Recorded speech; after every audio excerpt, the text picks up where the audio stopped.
It's the week ending Friday the 12th of September, and this is The Week Unwrapped.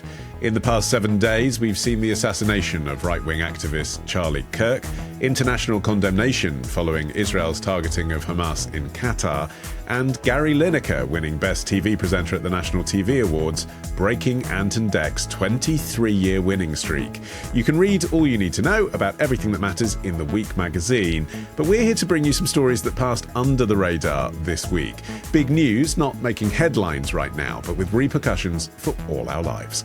I'm Olly Mann, and let's unwrap the week.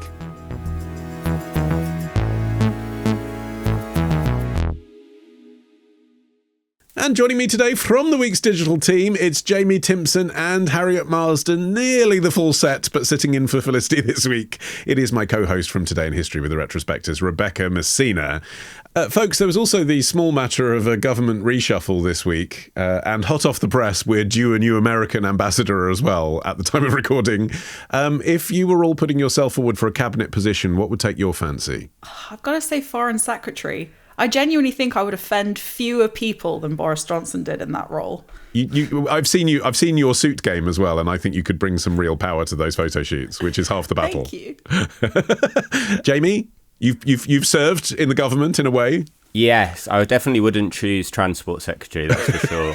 I think maybe like DCMS or something, one of the ones where you get to go and like glad hand with entertainment, schmooze some people like that. Yeah. Get invited to the Spectator Summer Party. Yeah. Rebecca? Exactly. Every government minister's dream. I'm a rules girl, so I'd probably have to say Justice Ministry. Ooh. Cross me at your peril. Can see you in the wig and everything.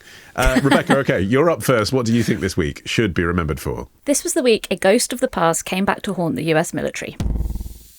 This woman was forced into the sex trade to service U.S. soldiers during and after the Korean War. Myung-soo was 15 years old at the time. For $5 to $10 per soldier, she endured a lifetime of shame. But now she's demanding accountability from the U.S. military and the South Korean government for their complicity in the sex trade. A video from Al Jazeera on YouTube called How Korea's Sex Trade Was Built for US Soldiers. Rebecca, what's the story? So on Monday at a press conference in Seoul, it was announced that a group of 117 women has filed a lawsuit against the US government via the South Korean government. It's a bit complicated, over their experience as sex workers in state-sanctioned brothels servicing US troops from the 50s into the 80s and in some forms even into the early 2000s as well. The issue has already been before the courts in South Korea in 2022. The country's Supreme Court ruled that the women were entitled to compensation from the South Korean government specifically, which was about £2,500 each. The current lawsuit is about getting recognition and acknowledgement and also compensation from the US military. The suit has been filed in Seoul because South Korea technically, like any cases made against the US military for crimes allegedly committed on South Korean soil, have to go through the South Korean legal system. But they are now seeking 10 million won each, which is about £5,300. So again, not stacks of money, but a lot of it is about acknowledgement. State-sanctioned brothels. Just talk us through what happened. Yeah, so not only, I mean, it's very common all over the world, obviously, for there to be brothels and sex workers around military installations. But in this case, there was it wasn't just a case of local authorities turning a blind eye to it. It was actively encouraged. The reason for that being that South Korea both wanted to maintain good relations with the US in the aftermath of the Korean War, but also the economy was extremely frail at the time, and the sex trade was seen as a way of getting valuable dollars into the economy. So officials urged the women to basically work as hard as possible in order to put dollars into the economy. It was sort of met with an ambivalent attitude in South Korean society at the time. A contemporary newspaper called the so-called comfort women a cancer-like necessary evil, frontline warriors in winning dollars. So there was this sense of shame around them that's a bit, we can get into this a bit more later, but dissimilar to what happened with the more well-known comfort women who were forced to serve Japanese occupiers. This was almost a voluntary tribute from the South Korean government to the American allies.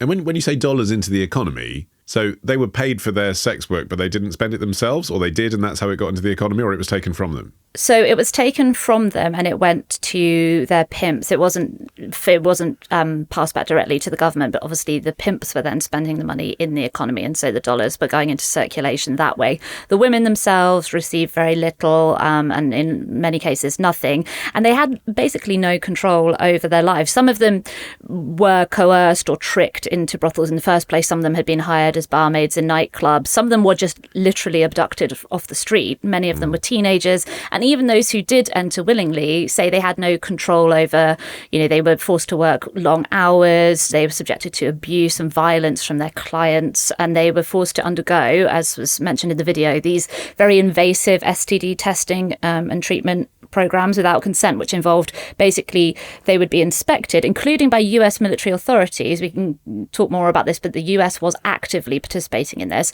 They would be forced to show their cards showing that they had tested clean for sexually transmitted diseases, and if they couldn't produce that and they were found to have an STD, they were basically shut up and unable to leave these treatment facilities until they had been cured, which involved being subjected to large amounts of penicillin, and some women also did die from penicillin shock. Yeah, I mean, it's really important, I think, Harriet, to underline the conditions that these women were being kept in, because in some senses in the 21st century, when you hear about the state endorsing or supporting sex work, you might think of that as a progressive policy, like better than it being in the black market, better that people know where they are, better that their tax is collected. It wasn't like that. I think it would be more accurate to describe these women as sex slaves, because there's such an enormous power disparity between US servicemen, military personnel supported by your own government, supported by the South Korean government, and these women, most of whom were coerced or exploited or even just, kidnapped into this effectively sexual slavery. And the conditions are the victim statements are so horrific, talking about them being locked in rooms and being forcibly injected with penicillin, where the shots made their legs give out, that they were dragged to the soldiers and abused every night. I think it's also fair to say that there's two rounds of victimization. You've got the first wave where the women were sold and abused and effectively tortured, and then you have this secondary victimization over the decades where they might have been socially stigmatized, excluded from their communities and families. That's often what we see in victims of sexual exploitation, is that they're then ostracized, or they suffer from diseases or health complications all their lives, and their stories are ignored or kind of hushed up. It was only in 2022 that South Korea's court ruled that the government had established and managed these brothels. So it's such a long time that these victims have had to be then kind of re-victimizing themselves, sharing these stories over and over again, and kind of using their trauma to try and get the compensation and the acknowledgement that they deserve. And I guess because it went on so long, for many decades after the Korean War, there's sort of a sense amongst that generation of everybody, I was about to say generation of women, but men too, of just like, oh yeah, well that happened, we know that happened, and we don't talk about it. And it's almost like it takes a younger generation to come along and say, we did what? Yeah, I think that's a big part of it. I think there were obviously early discussions about it, but you have to remember that in the Cold War, South Korea's survival kind of heavily depended on US military presence, and kind of publicly naming and shaming the US military would have risked kind of political backlash. So I think within society, there was a kind of a hush-hush mantra that meant that it wasn't really investigated, and the victims were marginalized, women getting older, suffering kind of stigma and shame. And basically, it wasn't until kind of society's thoughts about this stuff moved on a bit, and it wasn't until the 1980s that they got kind of increased media attention, and the Korean Council reframed the comfort woman issue as a human rights advocacy movement.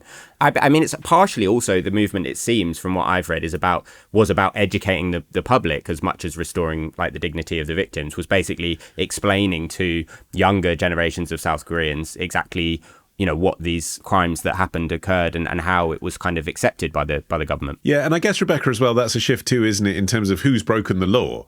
Prostitution's illegal. So I guess for decades, people's thoughts on this were, well, ergo, the prostitutes broke the law by practicing prostitution. Whereas now the opinion is, no, the government itself broke its own laws by pushing them into it. Yeah, I mean, South Korea has prostitution has always been legal in South Korea. It was illegal then, it's legal now. And of course, the US military on paper is against its personnel patronizing sex workers. But on the ground, I mean, it is incredible. The US military authorities and local government officials would get together and they would organize English classes for these women. They would organize etiquette and culture classes to educate them more about interacting with Americans. You know, the US military would go into nightclubs and bars and it would ask to see the test cards to prove that women who were applying the sex trade in there had been tested recently. So yeah, the US military were not just turning a blind eye, they were actively involved. They actually also had files containing the details and photos of all of the registered prostitutes, as they were known at the time, so that servicemen who became infected with an STD could pick out the woman that they believed had given them the illness. And so those women then who tested positive were, as we've talked about previously, isolated in these closed medical facilities until they were deemed cured. So there really was an active and relatively open participation. I think the US military at the time, the idea was that it was better to be proactive rather than pretend that it wasn't happening. Obviously, you don't want soldiers coming down in large numbers with venereal disease, which is true in one sense, but obviously the women were the ones who ended up paying the price for this incredibly sophisticated and very regimented sex trade. What's the US position on it now, Harriet? I mean, we're talking about it partly because it's being underreported. There's not that much out there to see what they think, is there? There isn't, but what is interesting is that what a lot of people might not know is that the US military position on their service people using prostitutes is actually relatively new. For decades and decades, the fact that US servicemen would use prostitutes around bases in places like South Korea and Japan and Vietnam was absolutely kind of known about and sort of quietly tolerated. But in 2002, there were reports that US peacekeepers and military contractors were implicated in the sex trafficking networks in Bosnia and Herzegovina during the 90s. And that kind of put a spotlight on the link between the military deployment and prostitution and illegal trafficking. So that's when George Bush declared a zero tolerance policy on trafficking for US military personnel abroad.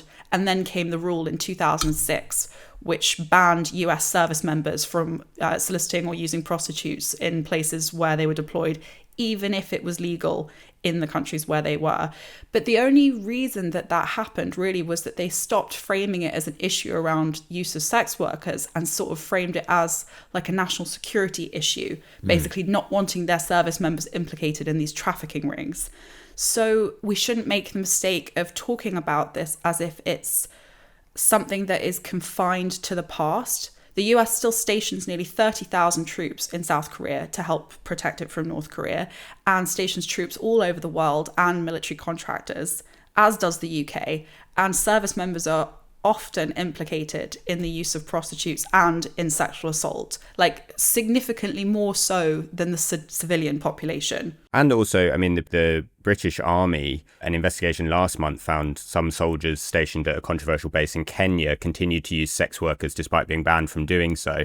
And the ban was put in place in 2022 by the UK Ministry of Defence, a kind of blanket ban for its forces using sex workers abroad as part of an effort to curb sexual exploitation and abuse. But it followed the death of a local Kenyan, Agnes Wanjiru, who was allegedly killed by a British soldier who was stationed at the base.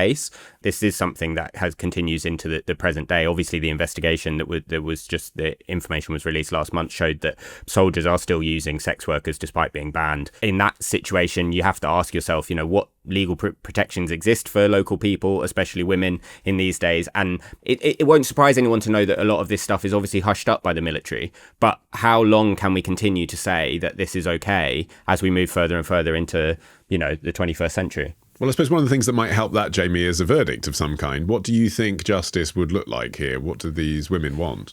Yeah, it's actually really kind of slightly up in the air. Holding the US military directly liable in a South Korean court obviously raises issues of sovereign immunity, international law, and whether even the US courts would accept claims like that. It's far from guaranteed that the US will be held legally accountable despite the fact that obviously the lawsuit names both Seoul and Washington, so they are going after both. Even if compensation is awarded, many of the survivors have already said that an official apology from the US is what they're looking for. They're not just looking for money, but recognition of wrongdoing. And that's symbolic, but potentially would open the US military up to a lot of criticism in lots of different areas. So they might be unlikely to do that. A successful case obviously could set precedent for other similar cases around the world. And it could influence, how international law treats things like state complicity and military responsibility. I guess it's about really worrying about the kind of erasure of the knowledge about this. And part of the reason why I think it's a great story that we've brought today is because of how underreported it is and how, particularly in comparison to what Rebecca was saying about Japan and the comfort women, this is an example of something that has been kind of gone under the radar. So hopefully something like this, a court case like this, however it ends, will give a bit more, I guess, knowledge and awareness and a spotlight on this practice and for the victims involved. I suppose as well, Rebecca, it's not a story that makes Korea look good, 40 years ago, but it sort of kind of speaks well to Korea now, to South Korea now that this is in court and that it is being spoken about. Yeah, I mean, the existence of these women sits uncomfortably for South Korea because the more notorious use of comfort women by the Japanese, that fits in perfectly. It can be wielded as a weapon towards Korea's former colonial rulers, with whom South Korea has historically had a hostile relationship. But the US is a key South Korean ally and always has been. So this case both tarnishes the glossy sheen of that alliance, but also gives Japan space to say, well, they did it too, because Korea has come down on Japan several times. I'd say probably motivated by politics rather than a sense of justice for the victims. But they can't do the same with the US. The US comfort women don't fit into South Korea's narrative about its own history. The idea that the Japanese colonized them and then later brutalized them during the war. And then the US came along and helped them achieve independence and prosperity. And of course, they still represent South Korea's strongest ally on the world stage. And the threat from North Korea is by no means absent, and there's still a widespread sort of public ambivalence to the story. It's certainly their voices are being heard now, but I think their story can't be wielded as a political weapon in the same way that the women exploited by Japanese personnel during World War II can. So it's never going to achieve that same level of prominence. Okay. Up next, what are the odds on a tax increase on horse betting? That's after this.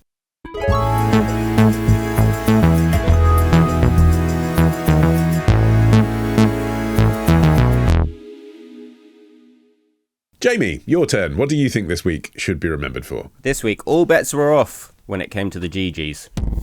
It's a struggle, especially in the smaller yards. We're really sort of noticing the hit. I mean, the owners, they're coming to us every day and saying, why are we committing to this? Why are we paying this money every month to keep our horses in training? And there's nothing coming back to them. Sarah Guest, yard manager at John O'Shea Racing, speaking to Sky News on Tuesday. Jamie, what's the story? Yes, this week, Wednesday. Does that work? Yeah. This Wednesday that just happened. Yes.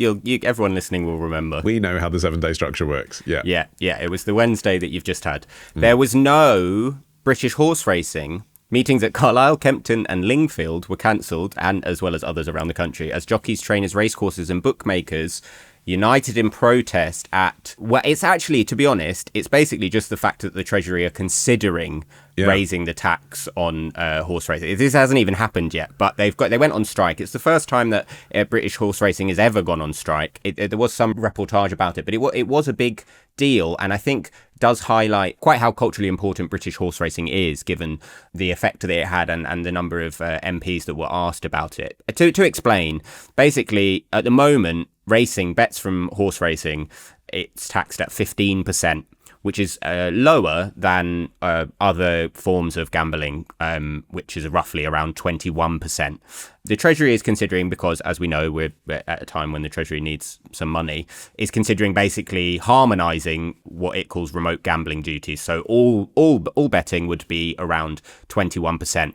This has obviously upset the bookmakers, but it's also upset those involved in horse racing. And now that's because basically bookies fund a lot of horse racing. One, through this thing called the British Horse Racing Levy, which is basically a tax on the profits of bookmakers with regards to horse racing that then goes back into the sport. And it was introduced in 1961 because you were basically in 1961 allowed to bet and not attend horse racing. Previous to that, you had to be at the event in order to bet. Yeah. But now you're allowed, obviously, as we know, we can bet from wherever we are in the UK on horse racing. Well, that's the importance of the word remote in the proposed legislation, though, isn't it? It doesn't actually affect, as I understand it, still traditional bookmakers, because that's where your natural sympathy might be. Fair enough if you're standing there by the horse track and the government want to take more tax off you for the first time in decades. But it doesn't affect those guys. It's just for people in gambling shops and online. Yeah, exactly. But they don't have to pay. Your bookmakers at the events don't have to pay any tax at all, which I didn't realise. Wow. So until reading about this. So no, it doesn't. I think the problem is that they know that people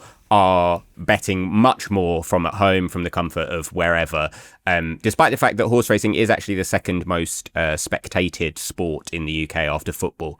The British Horse Racing Authority has commissioned analysis which says that it will be about a £330 million revenue hit over 5 years, and that places nearly 3,000 jobs at risk. The government line at the moment is that they haven't made any decisions, that basically simpler and unified tax would be cleaner and a better way of like revenue raising. And they highlight, as we were just saying there, Ollie, that people at the horse racing itself don't have, or bookmakers at the horse racing don't have to pay tax. So yes. Okay. So, I mean, you can understand, Harriet, why people who work in the industry are upset about this. But from the government's perspective, and they've been kite flying all summer, haven't they? Shall we cut this? Shall we cut that? You know, compared to putting taxes on the things that people sort of don't have a choice about necessarily, like where they live, if they bought a house 20 years ago. This is a sort of luxury product, isn't it? Gambling. I mean, you know, you choose to gamble. If you choose to gamble, why not pay more tax? It doesn't seem that controversial. I think that's ignoring the really interesting reason why online racing bets, the profits, that they pay a lower tax than the tax paid by online casinos and games. With online games and casinos, which pay the 21% tax rate on their profits, there's a guaranteed turnover. There's a guaranteed profit, which means that operators have a guaranteed percentage of the turnover. But the profits from betting are way less certain because it's a game of skill, right? If you bet on horse racing, you can study horse racing, you can study the bloodlines, you can weigh up all the different horses in the race and you make a bet. And if you are clever and if you know what you're talking about, you could make a profit off the bookies. So the lower rate of tax was basically to incentivize making that extra effort from the operators to kind of invest more. And that's the reason that there was this distinction, is that there is a distinction between a game of skill and a game of chance. The thing is that if you do put the taxes up, then the tax take actually goes down, according to some analysts, not up, because you push people towards the black market. What does that mean? What's the black market in this circumstance? What would that look like? So basically like online betting on horse racing that is not legal, that is not regulated. And that is what is believed to have happened in the Netherlands when they pushed the taxes up on online betting in this kind of way. It's believed to have pushed a lot of people towards betting on the illicit market, which means that actually there wouldn't be any extra money from this anyway. So that's the argument that that the distinction exists for a very good reason. And also that increasing it to be in line would not actually generate more money for the Treasury. But the thing is, though, Rebecca, does that ignore the fact that there's only kind of 4 or 5 really big players running a lot of these online casinos anyway? You know, I don't know what the parent groups are of all the different companies, so this might be the same company that I'm talking about now. But, you know, Ladbrokes, William Hill, Paddy Power, those kind of big brand names have associations with casino-style gambling products and with horse betting. So you'd think with a company of that size, they can sort of spread their tax take across their products, can't they, and make up the difference. It's really, you know, who's going to be impoverished as a result of this?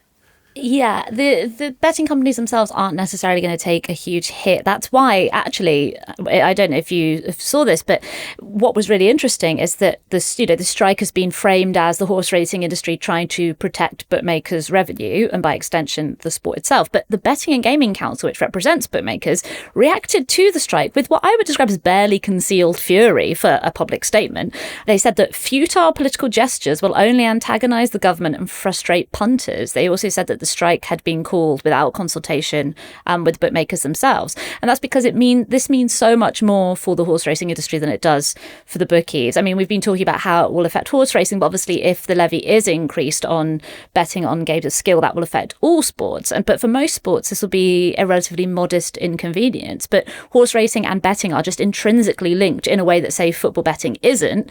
There are lots of money, of course, is spent betting on football, especially around the world. But people who don't gamble still watch football. They still buy season tickets and go to games. They still buy merchandise, funding the sport that way. Whereas most horse racing fans, I couldn't find any statistics, but most horse racing fans, I would assume, are also punters. Yeah, whether it's all the time or only occasionally. And so the fear is that if bookies are being taxed more, they will offer worse odds and fewer incentives on horse racing, which will make horse racing less attractive to gamblers. And so the worst case scenario is that both bookies and punters become less interested in horse racing, which harms the sport, not least because gambling contributes so much to horse racing.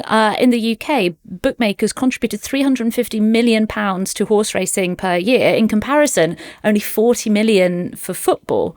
I mean, it's remarkable, the disparity. So horse racing really can't survive if bookmakers lose interest and decide that the effort of paying the additional tax rate and of having to calculate the odds and having to pay 10% of their profits towards this horse racing levy, if they decide that's not worth it anymore, that really is the end of it for horse racing. Well, except, Jamie, I mean, we were hearing in that clip that you played us, someone who works in a yard saying that she's finding it hard. But I mean, it's all underpinned by billionaires, isn't it? People who own racehorses have a lot of money. They also can pick up the slack. They also are going to do it not whether there's punters or not, but because they like it as a hobby and they like trading horses and owning horses. I think what was interesting is the rise, particularly in horse racing, the rise in racing that it outwits the British Isles. It's the same arguments that we've had about the Gulf states being involved in other sports, and it's happening with horse racing now. There are bigger and bigger races happening in the Gulf states with Saudi and other backers. So yes, that argument that you put across is potentially how ministers are going to dress it up if it does come to the budget.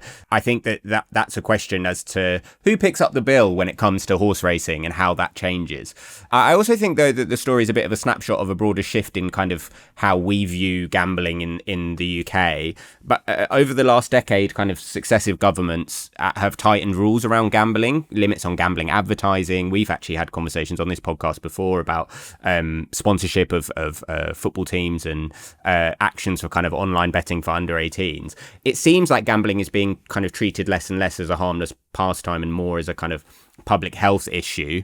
But obviously that's completely out of step with the racing industry, which is really pushing a kind of skill-based cultural institution. You only have to look at the Grand National and the kind of media around it as like the one time that everyone in the nation puts a bet on, gambling is like this fun thing, to realize that there probably is at some point, maybe this is the beginning of it, are going to be a divide between whether we say, no, gambling is actually a problem and is a public health issue, or is it a bit of fun that anyone can get involved in and actually kind of quite intrinsically British, I guess? Yeah, that's fascinating, that question, I think, Harriet, because this concept of harmonising the gambling tax revenues comes from an article that Gordon Brown wrote, former Prime Minister, and a lot of the societal ills that we've been faced with in the last 20 years also have their roots in Gordon Brown in 2001 in his budget saying we can have fixed odds betting terminals in bookies on the high street. And I wonder, just from a sort of personal perspective,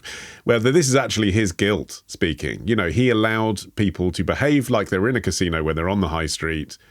Working class people lost hundreds of thousands of pounds as a result of that. And this is an attempt to say, oh no, there is a way to make it fair. That was the mistake, wasn't it? It's actually nothing to do with horse racing. Yeah, the irony, I'm sure, is not lost on anyone, especially because, I mean, obviously gambling is a huge problem. The gambling addiction is it's a terrible ill and affects so many people in awful ways. But there is a much higher correlation between addiction and problem gambling and like casino gaming and slots, rather than, as we were talking about, games of skill like betting on horse racing. The correlation is significantly higher. So if there is a problem. It's certainly not the bigger problem in horse betting than it is in online casinos. I also think, and this is kind of weird for me to say as someone sitting here in London, having never been to a stable in my life, and kind of automatically knee-jerk thinking that horse racing is like really terribly cruel and outdated and bizarre, frankly. But it is true that it's really woven into the fabric of so much of the country. Like, in so much of the countryside, the horse racing or training facilities or stables are such an intrinsic part of communities, and they support the racing industry directly or indirectly supports 85,000 jobs in the UK. I don't have a stat to compare that with online gambling, but I think it would be a mistake to lump online gambling and casino and fixed odds betting in with horse racing and the kind of the physical and social infrastructure that is behind it. It's just not the same thing. Jamie, this does seem like one, if I was a betting man, when the fun stops, that will make it into the budget. You know, this feels like it's got the momentum. Yes, people are upset, but they're probably not the people that the Labour government are too worried about upsetting. Yeah, and I think that the quote from the Treasury Minister, you know, usually they say something about, you know, we can't say before the budget, you know, we're not going to comment previous to the budget. But this was actually him coming out and trying to mitigate it already by saying, like, look, you already get completely tax-free gambling. So I would agree with you in that sense. I think that probably is going to happen. I wonder, though, longer term, what that says, you know, as Rebecca was pointing out, maybe potentially it wasn't the best idea in terms of a strike. It was very symbolic, and it did seem to kind of, it kind of took my eye to turn off all the racing and everything, but they haven't got any plans for further strikes. This seems to be like a one and done thing. And I think it probably will be something that ends up just kind of slightly fizzling out, that people say like, oh yeah, this was a bad idea. We weren't particularly a big fan of this. But actually it becomes part of the future. All right. Up next, when it comes to impressing your partner, does size matter? The long and short of that after this.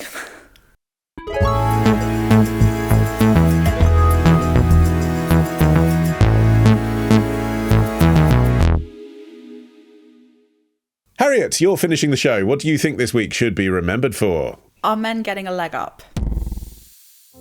In option number 1, an intramedullary nail is used, which is inserted into the bone, typically in the tibia, and secured with screws at the ends of the nail to prevent movement and stabilize the fracture. The professional then performs a controlled fracture and proceeds to separate the leg bone into 2 parts. Limb lengthening surgery explained. A video from Habib Studio shared on Saturday. Harriet, what is going on? This is this is not for the faint-hearted, this one. So the NHS this week has taken the relatively unusual step of urging people, please don't have this leg lengthening surgery.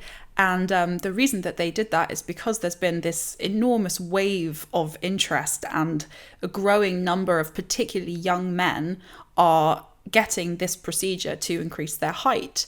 And analysts believe that the global limb lengthening industry is going to be worth $8.6 billion by 2030. So this is a huge growing global industry. Wow. And okay, I mean, just to really hit the nail on the head here, why are the NHS telling people not to do it? It's obviously painful to have your limbs lengthened. Is it unsafe? It's incredibly risky. So how it works, just a quick little, just brace yourself. So the leg is broken in 2 by driving in a nail into the bone and then pulled apart. So you cut the bone into these 2 segments, and then you attach this kind of thin metal frame to each of the segments with like these pins in between it that create this magnetic field. The nail has this mechanism, the magnetic mechanism. So each day it pulls the 2 segments apart bit by bit over the course of several months. And the body creates new bone to fill the gap. And it can extend the bones, the thigh bone by up to 8 centimetres, or the shin bone by up to 5 centimetres. I mean, I don't want to say that's good. It's not good because of what you're describing. But that is, if you are worried you're too short, in inverted commas, that's a significant gain, 8 centimetres. It is, but it's also not guaranteed. So the risks, bones that are separated too quickly won't mend, or they'll grow together with tissue that's too fragile to bear your weight. So your legs can end up being different lengths. You could end up with a permanent disability, infections, nerve damage, blood clots, sometimes fatal conditions. So sometimes the fat that is expelled by the rod can end up in the lung and kill you. Wow. The risk of complications are estimated to be about twice that of a knee replacement. And even if it goes well, you're talking about weeks and weeks and weeks of intense physio and incredible pain and recovery where you're in a wheelchair for most of the time. So this is not something to be taken lightly, and the risks are incredibly high. Okay, Jamie, I genuinely cannot remember how tall you are. I can't remember if you're a tall man or a short man. What's your height? 6'1". Okay, so you're a tall man. Yeah. Do you think if you were, 5 foot, this would appeal to you? I would hope not, just from the risks and everything. But I guess it kind of it's part of a kind of trend, right? What Harriet's describing is the kind of the new advances in surgery are kind of the same as the kind of new advances in hair transplant surgery, in teeth.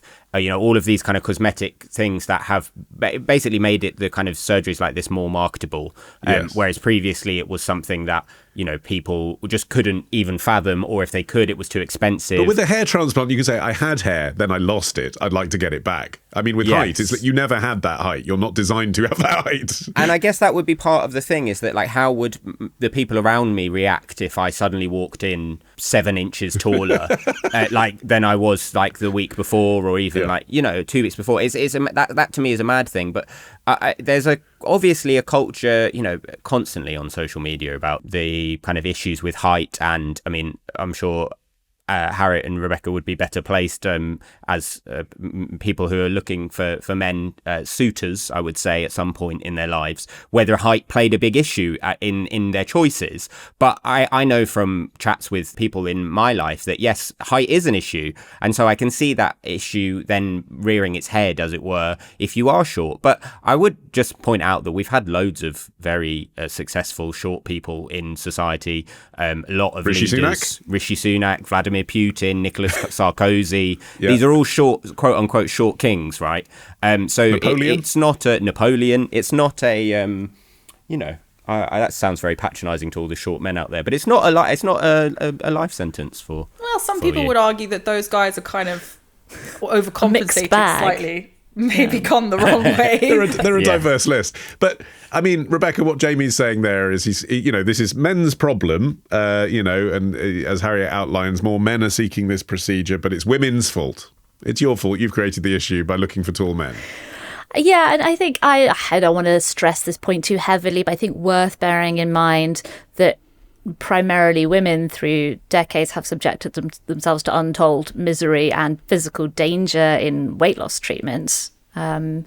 Stuff like fen-phen, you don't have to look too far back into history to find women risking their lives to lose weight, often for similar reasons, to fit a societal expectation and to pursue the idea of making yourself more palatable in the dating world, which is what's going on here. But I mean, the short kings thing, not talking about short kings as in short dictators, we're not talking about the Putins and the Napoleons, but the idea of attractive men as being short kings, I mean, that was always a nonsense, right? It's a social media nonsense. I mean, if you think back to Hot Rodent Summer, do you remember Hot Rodent Summer?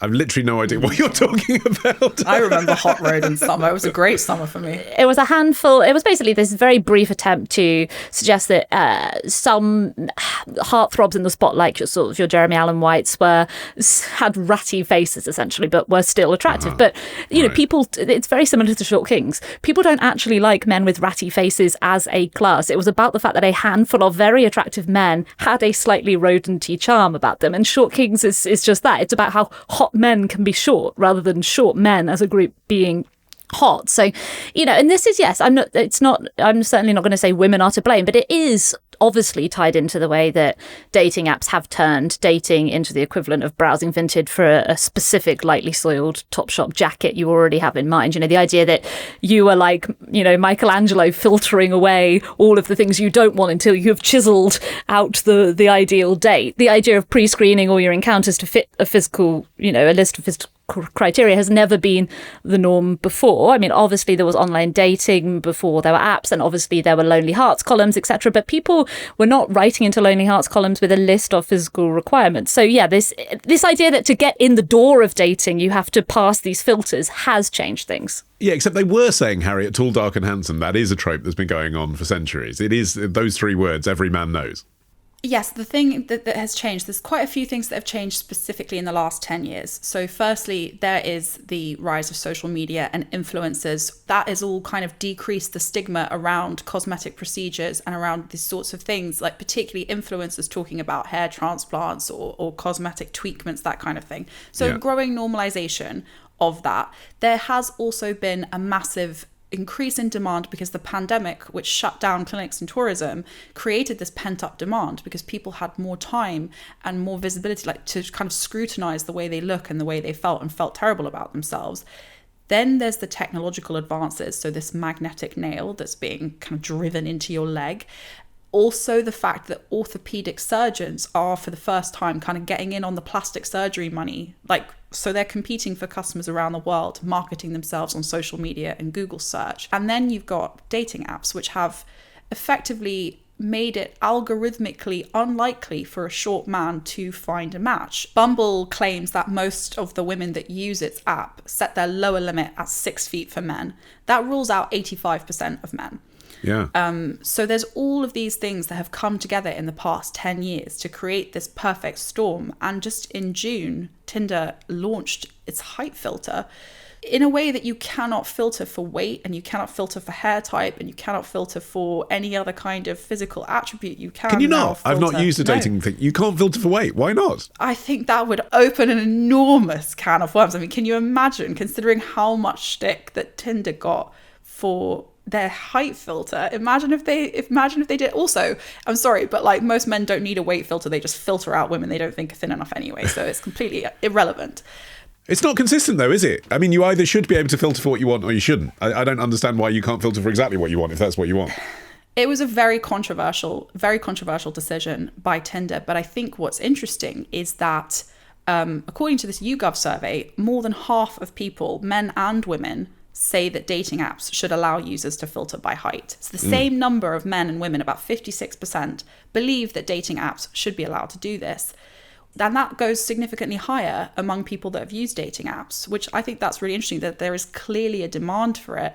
But what's sad, I think, is that survey showed that young people, so under 30s, were more likely to say it was unacceptable. So this seems to go against the narrative that younger people are becoming more progressive, more accepting, more less superficial. It's in fact the direct opposite. I think there's also quite a serious thing about, at the moment, the technology and the medical side of things is risky. And like Harriet was saying and setting out how it can be fatal. But say in 10, 15, 20, 30 years time, it becomes less risky. Like hair transplants. Like hair transplants. And in some way, we're able to lengthen and get taller through a safe transplant.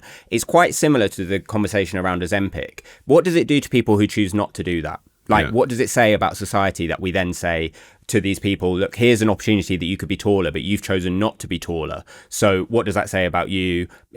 I think there's a real serious issue that this could be a kind of, thin end of the wedge thing, where if we accept this as actually, yes, there's a kind of idealized idea of the type of person that we are, and you only have to pay a certain amount of money and you get to be that person, we're in really sticky water as a society.